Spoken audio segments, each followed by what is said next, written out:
Hey everybody, I'm Zach. And I'm Jesse. And you're watching In Depth. On Now You Know.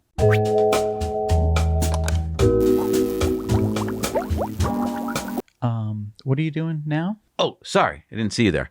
I'm coming up with a better full self-driving algorithm. I figure I'll just work day and night and beat Tesla to the punch. And you plan on doing that by looking around with one eye closed? I mean, I have some ideas, but I'm not sure where to start. Have you tried going to Brilliant.org, our sponsors of the show? Yes, Brilliant is awesome. But do they have a course on how to beat Tesla? Not exactly, but they have courses that I think you should take before you take on Tesla. Like what? Well, you could take Brilliant's course called Introduction to Neural Networks. That would be a good start. Ooh. Oh, cool. This course teaches things like decision boundaries and shape recognizing networks and hidden layers. Yeah, Brilliant has so many cool courses on so many awesome topics, from logic and pre-algebra to computer science and probability. And I love Brilliant's courses because they know how to make learning stick in your brain. All of Brilliant's courses have storytelling and use interactive problems and hints. And Brilliant has fun quizzes at the end of each lesson to make sure you understood what you learned before you move on. To support our channel and learn more about Brilliant, go to brilliant.org/nowyouknow and sign up for free. And also, the first 200 people that go to that link will get 20% off the annual premium subscription. Okay, so when I'm done with this course and I roll out my ZSD beta, want to be my first beta tester? ZSD? Zach Self-Driving. Duh. I think I'll pass. If you drive an EV and you need to get from point A to point B to point C, well, then you should be using a better route planner because they have the all-important waypoints. So click the link in the description for a 30-day trial to the premium app. What's up? Well, have you heard about that new law in California that's bringing a breath of fresh air to the state? Oh, is that the one from last year where California regulators approved a first-of-its-kind rule to force automakers to sell more electric work trucks and delivery vans? No. Is it the one where Governor Newsom ordered regulators to ban the sale of all new gas-powered cars and trucks in California by 2035? Nope, that's awesome. But what we're talking about is a new law, and this one's different. It affects lawn equipment. We're talking leaf blowers, lawn mowers, chainsaws, hedge trimmers, brush cutters, anything that uses a small off-road engine, or SOAR. And it would ban new gas-powered lawn equipment in California by 2024. Okay, so they're going to ban it? Yeah, so the law, which was authored by Democratic Assemblyman Mark Berman, who's a Democrat from Palo Alto, was signed into law on October 9th by Governor Gavin Newsom. Wait, so it's going to ban lawn equipment. How are people going to get their lawns manicured? Well, it's going to ban gas-powered lawn equipment. So if you want to buy lawn equipment, you'll have to buy... Electric. Or manual. Or manual, yeah. I guess you could still manually mow your lawn. Bring the scythe back! But the law will give about $30 million to professional landscapers and gardeners to help pay for new equipment. And we want to stress that existing gas-powered equipment could still be used. This law just affects new lawn equipment sales in the state of California. So I've heard some mixed reporting on this. I heard 2022 or 2024 that this is going to go into effect. Yeah, so the law tells the California Air Resources Board, or CARB, to write regulations no later than July 1st, 2022. So that's about 8 months from now.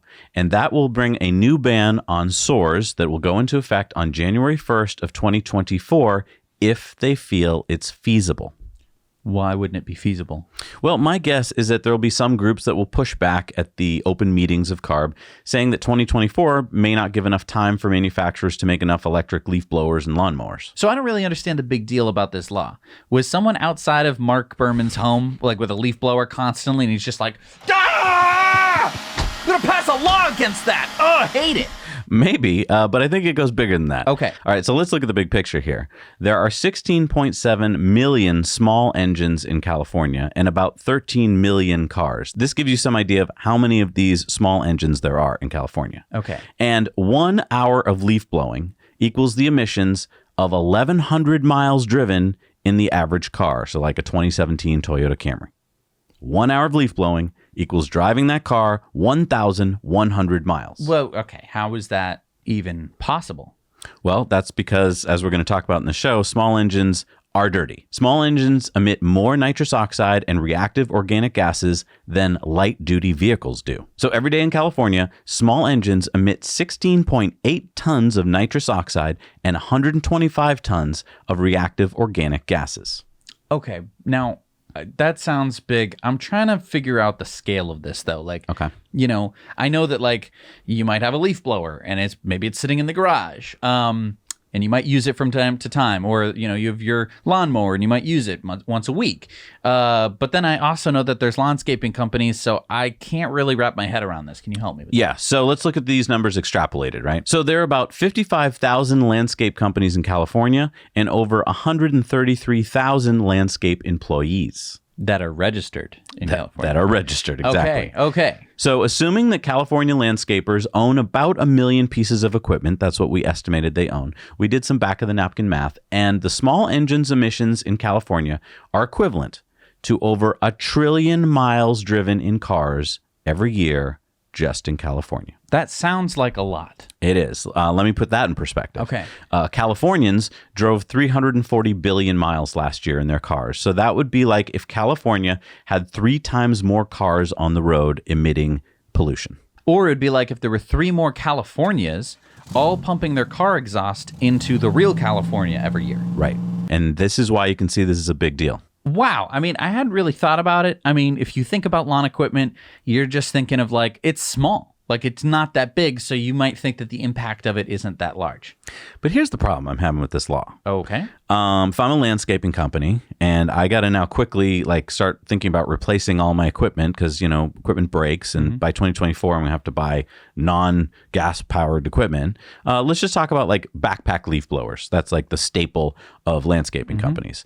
What am I going to do? Okay, well, let's first talk about backpack leaf blowers. Okay. So let's take a look at this model. This one is by Steel. I see a lot. I mean, almost every landscaping company that I've seen in my personal experience, they always have the orange things on their back. Yep, and it's that's always very the Steel. popular. Okay.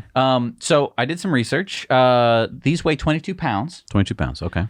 They put out 500 CFM. That's cubic feet per minute. So that's how much air they blow? How much air they're blowing out. And, it's 150 miles an hour of air or whatever. In terms of sound, they do 76 decibels. Oh, that's how loud it is? That's how loud it is. Okay. Then, of course, there's the operations time. So one gas tank will get you about an hour of operation. Oh, and then you refill it? And then you have to refill it. Okay. So how much does that cost to fuel it for like a day of work?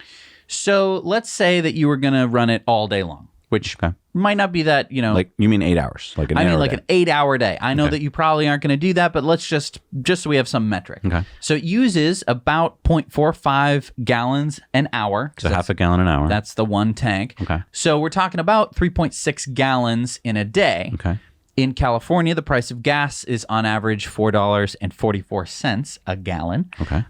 So you're talking about $16 of fuel for a 8-hour day of running your leaf blower. Hang on. I remember that with my 2-stroke engines, I needed to add something to the gasoline, like an oil. You're right. Yeah, those little guys, those little cute things. They're not cheap. No, so I did the math on that. That would bring you to more like $29 a day because you have to pay for the 2-stroke oil to add to your gasoline. $29 a day in fuel alone? In fuel. If you ran it all day long. One last piece, though. I know that with, my luck with 2-stroke engines was really bad. I do tons of maintenance all the time. What's the maintenance like on an engine? Well, see, the thing was you didn't do the preventative maintenance that you should have been doing. So the engine got, pretty much destroyed. And that's why I had to keep bringing it to that guy down the street. Right. If you wanted to do proper maintenance, you'd want to wash the air filter every 10 hours of operation. Hang on. Every 10 hours? I mean, if that's like every 2 days. Yeah, I mean, maybe you could get away with a week if you don't use the thing. But so, yeah, let's say maybe twice a week. Okay. You're going to be doing that. You want to check the spark plug every 25 hours. That's like once a week. Right. And so you're taking it out, you're cleaning it, you're doing all that kind of maintenance. And maybe you're replacing stuff. Maybe you're replacing the air filter if it finally gets clogged up. Okay, but lastly is the actual price of the unit. How much do these cost?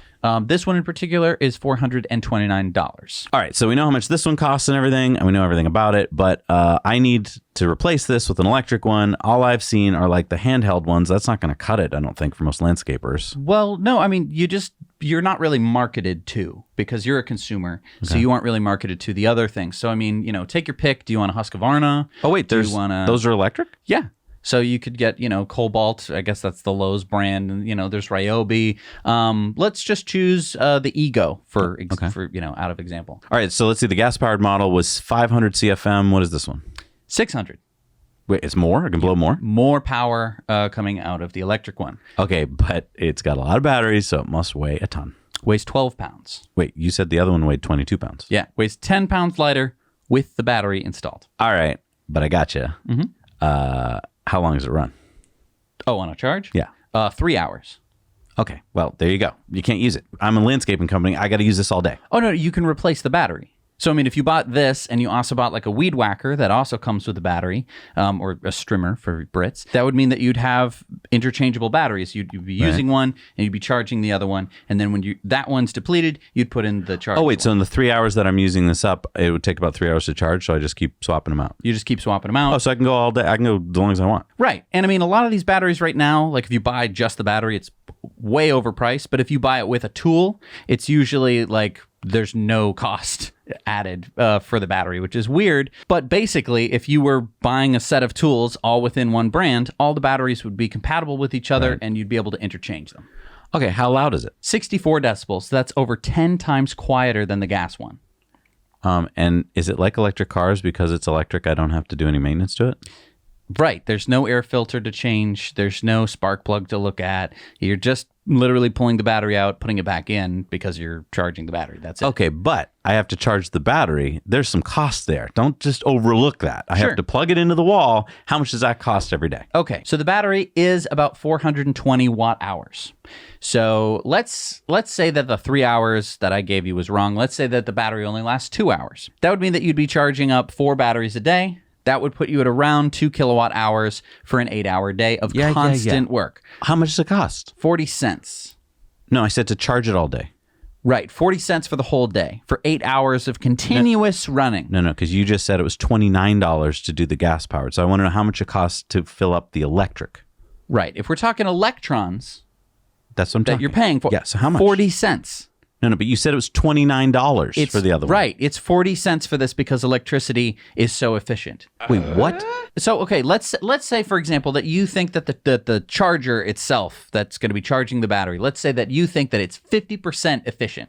You're throwing away half the energy and you're going to be paying for 4 kilowatt hours a day. That would be 80 cents. Let's say you think that the battery will only last for 1 hour instead of 2. Okay, then we're talking about $1.60. This would pay for itself in a month and a half. Yeah. It would be paid off in a month and a half of what I would have saved on gas savings alone. Okay, but I think I still got you because this must cost a fortune compared to the gas-powered model. Costs $400 with the battery. Wait a minute, you said that the gas-powered one was $429. Mm-hmm. Wait a minute, you're saying the price is less, it costs less to fuel it, there's no maintenance, I can use it all day long, it's quieter, it weighs less, and it blows more air. Wait, you just said it's better in every category. Yes, it is. So that means that using the electric model, the amount of money I'm saving every day, I'm like saving over $25 a day. Right. It pays for itself in like a month and a half. Now it's different. You know, you have to change out a battery pack and you have to make sure that you're I don't charging have to one. drive to the gas station. Right. No, so it's a different experience, and I think that that's why people are a little adverse to change sometimes. Okay, but hang on. That was a leaf blower. I'm a landscaping company. I mow a lot of lawns. I need a professional lawnmower. Right. And so here's where things get a little tricky, because when we talk about lawnmowers, you're used to seeing lawnmowers at places like Home Depot, at Lowe's, Menards. You know, you walk in and in the front, there's a bunch of lawnmowers lined up. And so you might be thinking, those are the lawnmowers we're talking about. No. If we're talking about a landscaping company that does a lot of lawns, they need high power, long lasting tools. Right. So that brings us to the gas model that I'm going to choose. Okay. I'm going to go for a John Deere. No, yeah, very common. I'm going to go for the Z970R. That'd be my choice. It has a deck width of 60 inches, horsepower of 35 horsepower. There's an asterisk because obviously it's a gas engine, so that's only when you're topping it out. It has a gas tank that'll last about 6 hours. Okay. That gas tank is 11.5 gallons. You know what's funny? I had a 1991 Honda Civic, one of my first cars, and it had the same size gas tank. Wow. The John Deere can go 12 miles an hour. Okay. I'm sure the Honda Civic could have gone faster. Oh, before we get into anything else, what does it cost?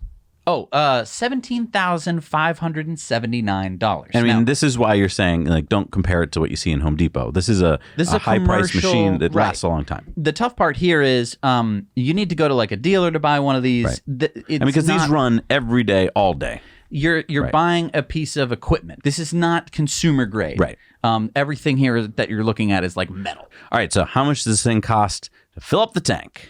So at $4.44 a gallon, and it's 11.5 gallons. That's about $51 to fuel up. So it's kind of like, like a car. And that gives me 6 hours of runtime. Gives you 6 hours of runtime. Okay. Yeah. All right. So what am I going to do? Because I've never seen an electric lawnmower that's anything beyond like consumer level. Exactly, because you've never needed to get one, so you've never had to go to a dealer to buy a lawnmower. You've just gone to Home Depot. Right. So, but I mean, are there any? Yes. If I had to choose one, I would definitely go with the Mean Green mowers. Okay. They are an all-electric brand. Oh, nice. They make their own mowers in the United States from scratch, of course. Nice. I would choose the Rival 60. So again, we have a deck width of 60 inches. Okay. So same as the other one. It is a 36 horsepower equivalent. Okay. So mower. same power. Yeah. I mean, it's the same power, but obviously it's doing it in a bunch of different ways. It has more motors than just one motor. And so that means that there's no belts. We'll get into that in a minute. Okay. So it has 7 hours of continuous runtime. Okay. How do they do that? 22 kilowatt hour battery pack. That's a big battery. Yeah, it's the same as my Leaf. Wow. So if you turn my Leaf into a lawnmower, you'd end up with this thing. Top speed, 11.5 miles an hour. So Same. It's just about the same. How much does it cost to fuel it? So at 16.8 cents per kilowatt hour, that would be about $3.69 per charge. No, again, I'm asking you how much does it cost to run it all day? Well, so that would get you 7 hours. Of course, the gas one was $51 to get you 6 hours. I'm sorry. Mm-hmm. You're saying it's going to cost me about $50 cheaper to run this all day?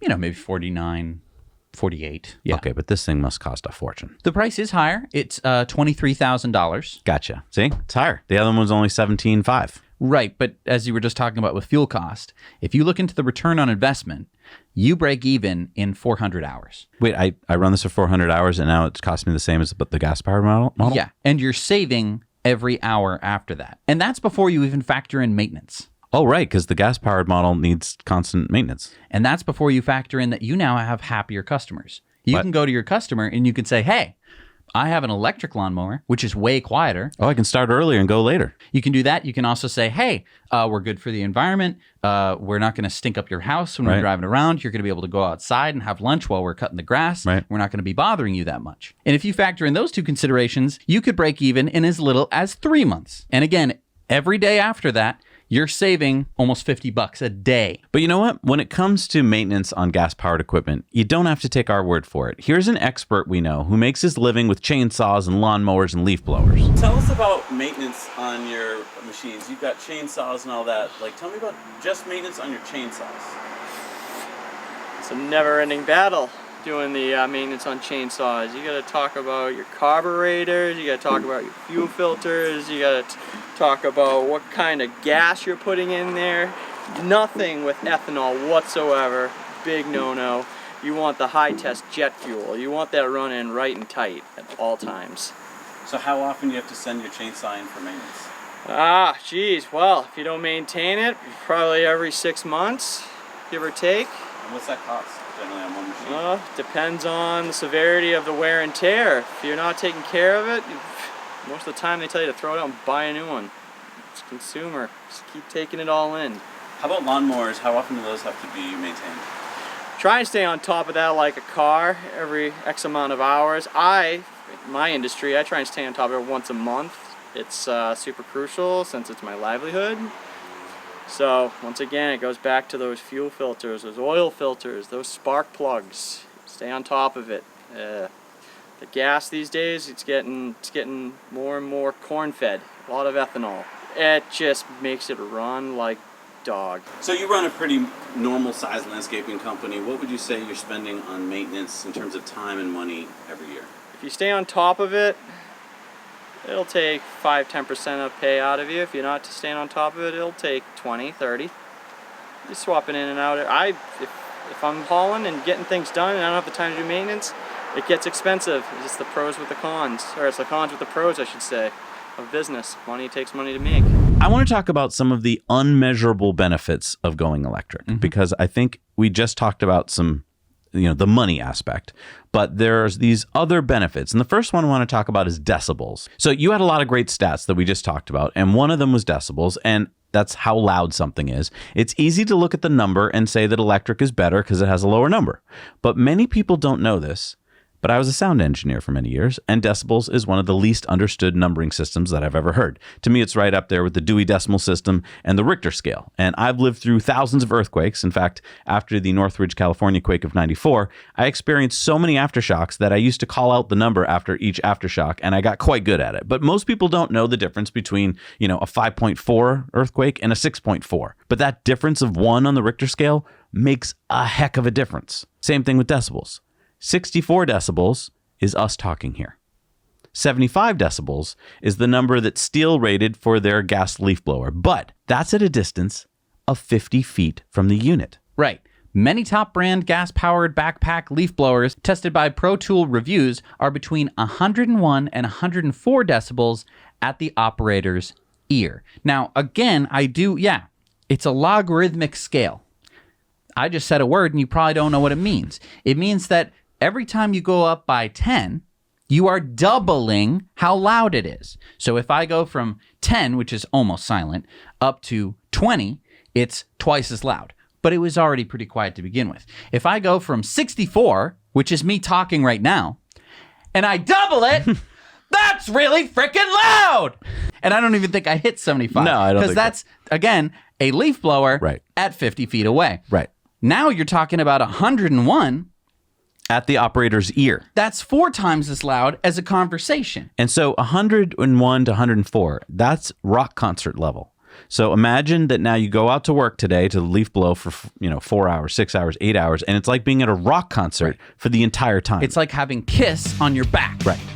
And this is why OSHA has a limit of 90 dBs to be able to do hardly anything. And that's why every time you see a person with a leaf blower, they have to wear headphones. Right. And that brings it down 20 decibels. So that way you're only getting 80 decibels in your ears.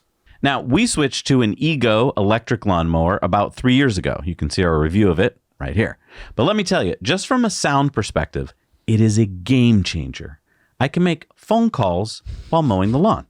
I can now listen to music on earbuds while I'm mowing the lawn.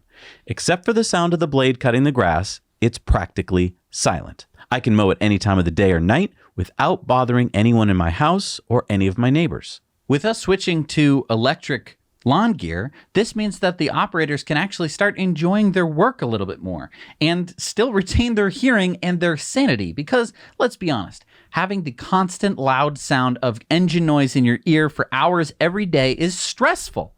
And stress is an actual killer. It will kill you. Now, another unmeasurable benefit of going electric is gas cans. It may not sound like a big deal. Practically every landscaper and homeowner has one. In fact, Americans alone buy approximately 20 million plastic gas cans every year. There are approximately 100 million plastic gas cans right now in use in the U.S.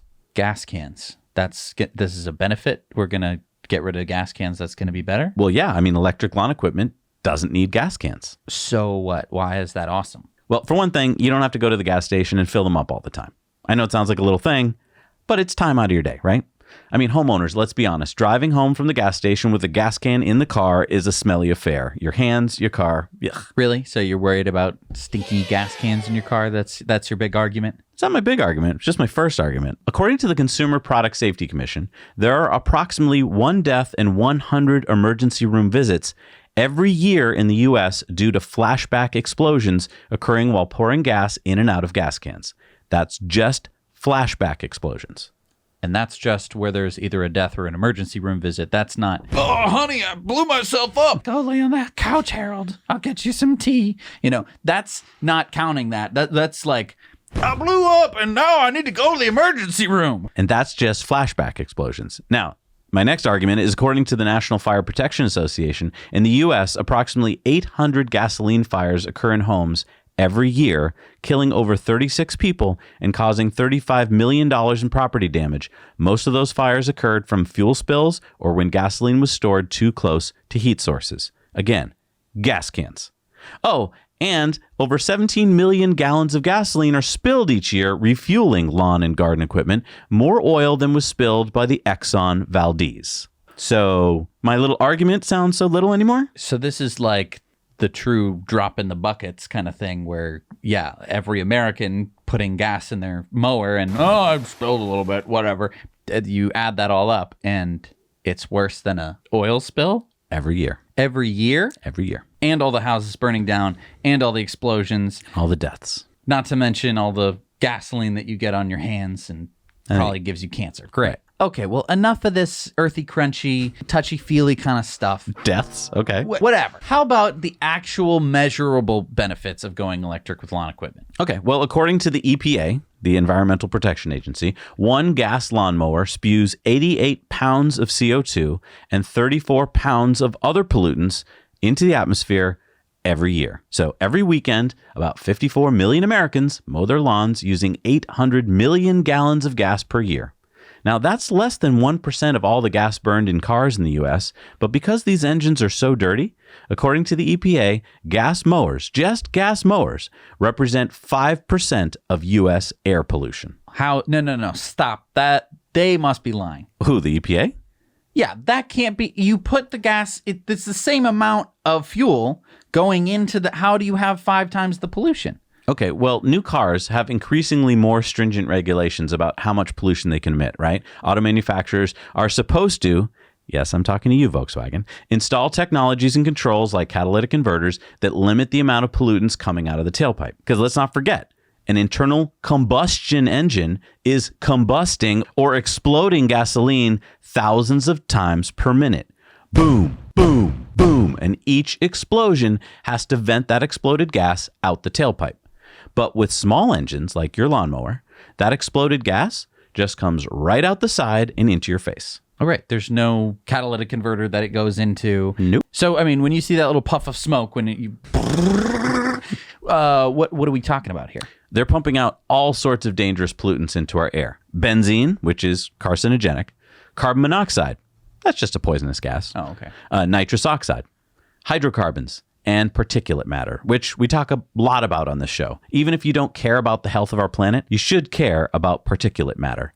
PM10 and smaller are particles that are 10 microns and smaller and can pass through the blood-brain barrier in your body. They cause respiratory diseases, including asthma, pulmonary diseases, decreased lung functions, heart attacks, cancer, kidney disease, dementia, and premature death. Premature death? What does that look like? Well, according to the World Health Organization, in 2019, 99% of the world population was living in places where the air quality guideline levels were not met. Why do you think that is? Largely because of things like this. Ambient air pollution in both cities and rural areas was estimated to cause 4.2 million premature deaths worldwide in 2016. And I just want to go back to that 99% of the world population, because there's certain parts of the world where that pollution is caused by people cooking with like wood or stuff in their homes without proper ventilation. And we would call those places the third world, right? It's funny how 99% of the world has poor air quality.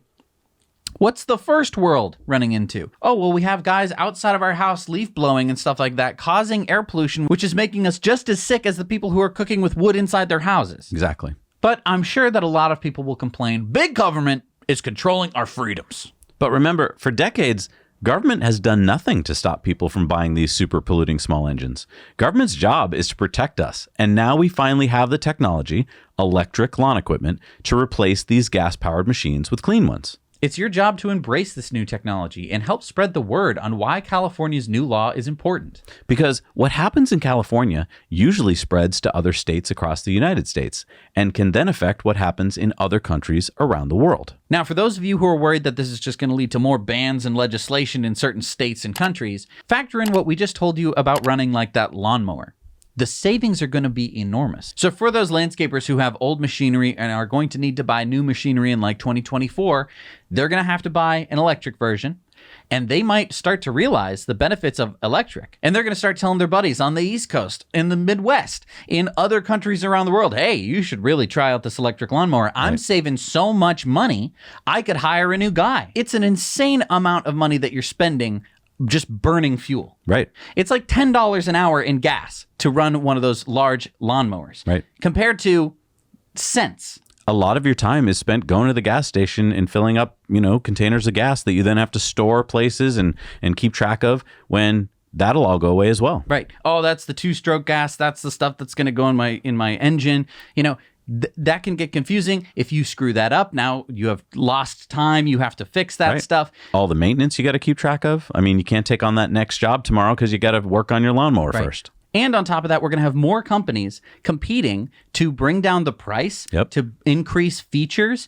I mean, we're just, I think, scratching the surface. I mean, I love Mean Green Mowers, the one that we were looking at, but I don't think that they're like the best company. They're just one of the first companies to come out with a commercial lawnmower. Right. But some people will say, we won't have enough batteries to do all this. Okay, but keep in mind that small engines are small. Yeah, they don't need hardly the energy that a car does. So even though there are a lot of small engines, 5 million lawnmowers, for instance, are sold in the US every year, the average electric lawnmower doesn't need that many battery cells. I saw you doing some calculations earlier. How many battery cells go in the average lawnmower? So for the consumer model, about 56 cells, 18650s. Oh, we have one right here. Yeah. So 56 of these to power that. Okay, how many of these cells go into, let's say, a Model S or a Model X? Around 7,000. Okay, so over 100 times more battery cells need to go into an electric car than into a lawnmower. So you get the idea here. If we can make enough cells for electric cars, we can make plenty of cells for electric lawn equipment. And the same thing goes for electricity. We are, as we speak, building more renewable energy onto our grid than any other power source. Yeah, we'll have enough electricity for all the electric cars and trucks, and we only need a tiny percentage of that for all the electric lawn equipment. So don't let someone in your life tell you, well, that's not going to happen because we won't have enough batteries and we won't have enough electricity. We will. And I think that this is going to lead to a major mindset change. I mean, I already talked about, landscapers talking to their friends in other states, getting them to switch to electric. But just think about this. Kids growing up in California aren't going to have a gas-powered lawnmower. So when dad brings you out to the garage and goes, all right, son, we're going to look at this lawnmower today. We need to fix it. You're not going to be talking about, seals and... We're not going to need to fix it is what you're saying. It's going to be electric. Right. You're just going to He's going to say, come on to the garage, son. We need to charge this lawnmower before we can mow the lawn. I think most people's experience with learning about gas engines, you learn about in the garage on a lawnmower, something that isn't going to kill you quite as much as a car would. And what's fun? If you're looking, you're like, oh, there won't be any of these projects left in the garage with dad. I can't work on the gas-powered lawnmower. How about building a solar shed for the lawnmower that just charges up all of your equipment? That would be a fun project. And with more batteries in the world means that there's going to be more batteries that need to be recycled, batteries that, one cell in this pack is bad, but you could replace it and essentially have a new pack for very little money. So there's going to be a lot of fun little projects and hacks. But yeah, like a solar shed, because you don't need that much energy. You could literally just take one solar panel that you find on the side of the road or something, put it on your shed, and it could charge up all your equipment over the span of a week. And then you could, mow your lawn, come back and charge it up all over again for free. Yeah, no, I mean, I love this idea. We've talked about this on some projects we've done in the past where there's just these batteries are in everything now. They're in your electric toothbrush. So if you want to fix a battery pack for your lawnmower, it's pretty easy to do. And these skills are not going to be going away. Batteries are the future. So it's great to have small scale examples where you don't have to build a whole car. So I want to make some predictions here. I mean, Chinese companies could jump into this segment. I mean, they're already making most of the e-bike components, right? And these components for lawn equipment aren't that different. Lithium-ion batteries with BMSs and chargers and motors. And I think this is a huge opportunity for companies to take advantage of. I mean, think about it. There are a bunch of older companies that have market share in the $20 billion plus consumer and professional lawn equipment worldwide market. I mean, take a look at these companies here. They're kind of the existing companies that make these things.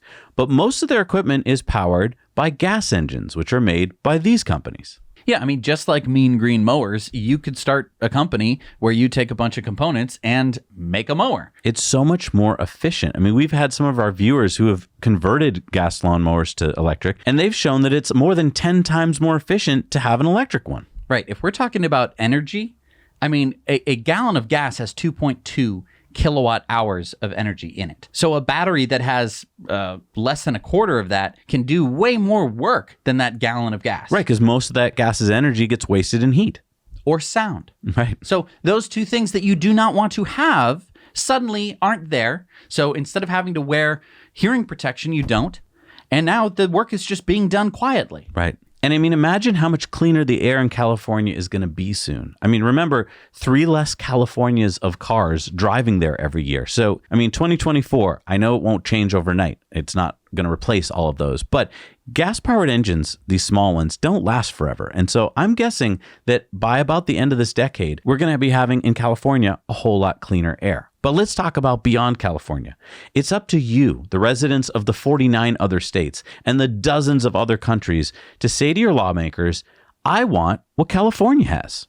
No more gas-powered lawn equipment. I want clean air too. And that's all it's going to take, because if it can work in California, it'll work anywhere. And why has it worked in California? Why has this happened? I think that it's for 2 reasons. Okay. Number 1, Tesla. I think that Tesla has pushed people to go, hey, I just bought an electric car. It drives all by itself on little lithium-ion battery cells, and it works great. I want to do the same thing. Why can't I do the same thing with my lawn equipment? Yeah. So that, I think, has pushed the innovation curve a little bit faster, and that caused reason number 2. Now there is actual lawn equipment that you can buy that is fully electric. And so when lawmakers are going to actually go make this a law, if there were no alternatives to gas-powered lawn equipment, they really couldn't make this a law. They would not have the support of the people. They would not be able to, with a straight face, say, hey, you can't buy that anymore. And landscapers would go, well, what am I supposed to buy? I don't know, something else, it's coming, don't worry about it. You wouldn't be able to do that. I think that the exact same thing is going to happen as we scale up. I think that large, really giant, smelly diesel trucks that you probably hear driving down your street and you go, wow, I can hear that in my house. Those are going to go away. Yep. Because they are also polluting and they are loud and nobody likes them. Yep. As soon as they're electric, you're not even going to be thinking about them. And let's talk about electric planes. Exactly. All of these things and more. And it starts small. Starts with lawn equipment. Yeah. I mean, so thank you, Tesla, for changing more than just the cars we drive, but indirectly for cleaning up the air we breathe. And I honestly think it is because of Tesla that we're talking about this law today. And thank you so much for watching. I think that just thinking about this kind of stuff and talking about it with your friends can have huge impacts. And, try out some electric lawn equipment. There's some that just plugs right into the wall. You don't even have to buy any batteries. And it's way cheaper. They're not as powerful because you can't pull that much energy from the wall, but it's still cool. Yeah, but there's so many battery-powered ones that are really cool. The prices have dropped. The performance has gone up. We've reviewed a bunch on the channel, so go check them out. And then the next time you're out in your lawn, you're influencing your whole neighborhood. And because there isn't that much maintenance, you might even consider sharing it. Right. Just go over to your neighbor. Hey, do you need these trimmers? No, I think it's a great idea. On your block, like one of you get the chainsaw, one of you get the hedge trimmer, one of you get the lawnmower, and then you can just share all the batteries, and it's just like... And it's like a nice community again. Yeah. And speaking of nice communities, I want to thank our Patreon patrons. Yeah. We can't do this show without them. If you don't know what we're talking about, there's this website called Patreon, and you can help support creators, and we're one of the creators that you can help support. So if you head over to patreon.com/nowyouknow, you can help support this channel. We give you a bunch of cool perks back, so you're not just supporting us out of the goodness of your heart. You're going to be getting some really awesome perks. We have Patreon bonus stories where we do some Tesla Time news stories extra that we do every single week. We've got these awesome mugs that you can get over there. Yeah. There's lots of stuff that you can go check out. I highly encourage you to do it because it helps make this show possible. If we didn't have the support of our patrons, you wouldn't have been watching this show. So thank you so much, patrons. We'll see you again next week. Now you know.